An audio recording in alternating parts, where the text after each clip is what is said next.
Welcome. This is James Corbett of CorbettReport.com. And I'm James Evan Pilato of MediaMonarchy.com. Bill Gates gets the boot. We've got that story, plus Celebrite gets the hack. But first, via the mail on Sunday, James, we kind of ended last week's episode saying, oh, geez, there is a lot of rough news. 2017 is already shaping up to be pretty rough. I like this story to begin with. Not that it's ha-ha funny, but I find it's an interesting insight into what we kind of see going on all around the world, and it comes via the mail on Sunday. The vast majority of left-wing protesters arrested on suspicion of politically fueled offenses in Berlin are young men who live with their parents. The figures in a new report, which were published in the daily newspaper Bild in Germany, revealed that 873 suspects were invested by authorities between 2003 and 2013, in a decade. Of these, 84% were men and 72% were between 18 and 29. More than half of the arrests were made in the Berlin districts of Friedrichshain, Kreuzberg, and Mitte, mostly during demonstrations. A third of them were unemployed, and 92% of them still live with their parents. The figures published in the Berlin newspaper said the offenses committed against a person, in 4 out of 5 cases, the victims were police officers. In only 15% of these cases, or rather in 15% of these cases, the victims were right-wing activists. The new figures were released by the Federal Office for the Protection of the Constitution, which also notes between 2009 and 2013, the Bild report claims left-wing assassins attempted to commit 11 murders. Now, I'm glad I actually translated the original Bild story from German, because I learned that their headline was 92% of the radically left-wing ones still live with mummy. James? Well, indeed, it reminds us of that quote that has been attributed to Winston Churchill, probably falsely. If you're not a liberal at 25, you have no heart. If you're not a conservative at 35, you have no brain. Yeah, but this is just more of that left-right divide and conquer nonsense that I see being pushed out absolutely as hard as I've ever seen it in my life right now. Not just from the mainstream, but from the pseudo-supposed alternative as well. It's all about just hating and making fun of and mocking and basically trying to put down anyone who doesn't agree with you 100% on everything. And it is about hate your neighbor, not your rulers. Which is the exact opposite of what I think we need to be concentrating on. So that's the way I see this story. And I have a lot more to say about this because I really think this is probably the most important issue we're dealing with right now. And TruthStream Media has put up a couple of great videos in the past week about this, about the divide and conquer and about chaos, programmed chaos and all of this. So I will direct people to those recent videos. And you don't want to dehumanize your quote-unquote enemy, because the real enemy is not your neighbors, it's not people living with their mommy or whatever. It is the people who own and control the system. It is the banksters. It is the people at the top of the system. It is not your neighbor. An interesting flip side to this one, James, will include as a related story from the BBC. Police forces across the UK paid out at least £22 million to informants over the last 5 years, according to figures obtained by BBC Radio 5. I think it's these kind of stories, and I mean all of these stories that we'll talk about this week on episode 297 of New World Next Week for February 9th, 2017.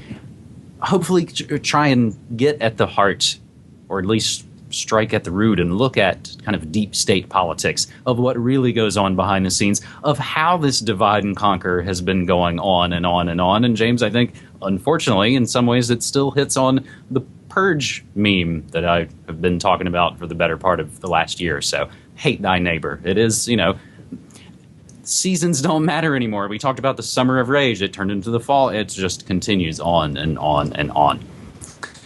Our second story this week comes via Redmond Pie online, as back in spring of 2016, and we made only brief mention of it in some of the related headlines towards the end of a New World Next Week episode. Spring 2016, when Apple refused to unlock an iPhone 5C for the authorities following the San Bernardino incident in December 2015. The company made the argument that if created a tool for opening up an encrypted iPhone, then it would create the potential for that tool to fall into the wrong hands and ultimately make iPhone encryption obsolete. The FBI disagreed and went ahead and found someone else to do the hacking, Israeli firm Celebrite. Now, in a turn of events that have more than a hint of irony to them, Celebrite has now had their own servers hacked, with most parts of that iPhone hacking tool leaked now out on the web. A report by Motherboard cites a source who hacked into a remote Celebrite server and stole 900 gigs of data, including evidence that Celebrite also works for countries like Russia, Turkey, and UAE. I feel like I've maybe heard those countries mentioned in the news recently. James, this story happened a few weeks ago, or at least we hear about it a few weeks ago, and now this is slowly kind of catching your interest and everyone else's interest as well. What makes you hit up on this story right now?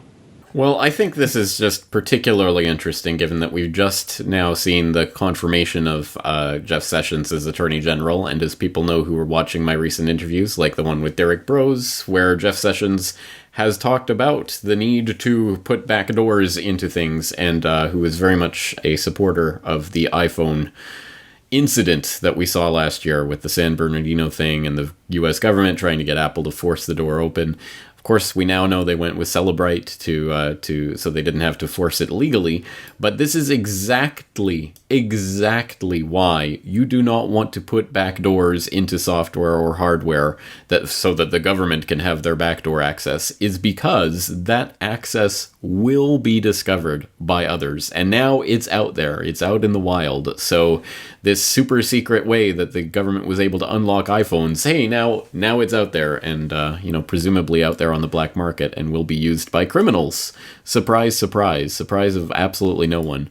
This is why you do not want to purposefully weaken security. This is why it is so dangerous. So I will direct people back to my conversation with Derek Brose about Sessions and about the war on encryption that I think is going to be another one of the main themes of the incoming Trump administration. And you just said Sessions got confirmed. I mean, he just got confirmed mere moments ago, pretty much as we were sitting down to tape this episode. 2 points, James, I want to include right here. I covered this story back on January 17th on my morning show. I do a daily morning show that I broadcast live. Israeli phone hacking firm Celebrite confirms information security breach. And another one that goes along with this, I actually talked about this very morning, but I'll include a link in the show notes to a clip from that episode this morning. Ohio man's pacemaker data betrays him in arson insurance fraud case. It's a really interesting story about, obviously, a guy tries to burn his house down, but the data on his heart says a different story about what may have actually happened. I think it goes along with that story of the hot tub smart meter data being used as evidence in a murder trial. And these are the stories now of, James, things that we've talked about for 7+ years on New World Next Week, have not only grown and hatched, it's sort of they're having their offspring, and we're seeing these stories now play out in court, and they even become just sort of part of the mundane background, and of course it's also massively precedent setting as well. So I'll plug myself with both of those Morning Monarchy links. As another thing we noted, James, last week was pretty depressing end. Some bit of good news, as I did not do a Good News Next Week episode this week. Gates Foundation mission shut down in India for their big pharma ties. And we grabbed this via India Times. India has shut down Bill and Melinda Gates Foundation on a critical national health mission and possible conflict of interest issues arising from the foundation's ties with pharmaceutical companies being just one of the reasons. All financial ties of the country's immunization advisory body with the Gates Foundation have been cut off. India Times has learned that the government's decision was informed by, among other factors, arguments from senior medical professionals centered around conflict of interest issues. There were questions about the Gates Foundation's ties with pharmaceutical companies and the possible influence this may have had on the country's vaccination strategy. Global Policy Forum raised some of these concerns in a study from December 2015 called Philanthropic Power and Development, Who Shapes the Agenda?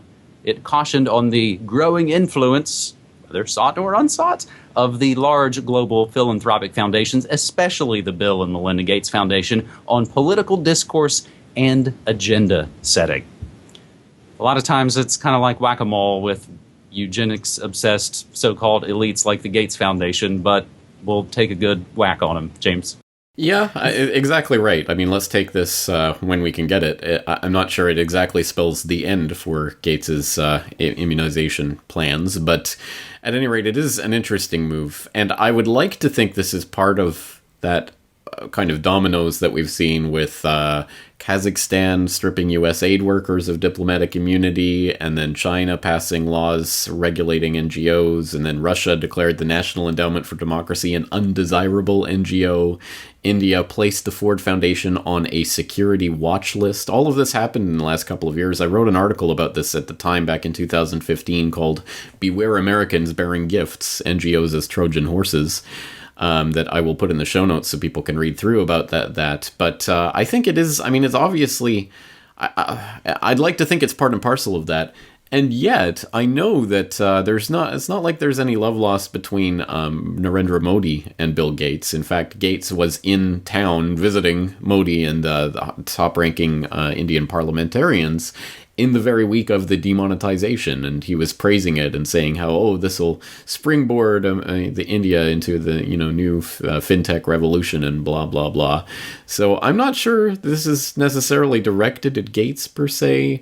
I think there may be obviously different organizations that are involved in putting pressure on the government to try to dissociate themselves with the Gates Foundation for a number of reasons. And as you say, let's take it for the victory as it is, but it's obviously not the final victory. You make so many good points there, and I think just maybe the closing note on all of this that goes through the stories of the informants and the divide and conquer and the hacks and all of it. There's 4D chess going on. It's complicated. There's not a unified field conspiracy theory, and everything is all kind of connected. 4D chess going on, and essentially they want us to all kind of just play checkers and think it's all that simple, and that it is just kind of black and white. So in closing, all I'll say is, James, you and I both have Patreon accounts. We are completely listener-supported, non-commercial alternative media outlets. We're on Patreon, and we got Bitcoin, and we will continue to do that work like we've been doing. Yes, we will. I'm looking forward to it again next week. Thank you.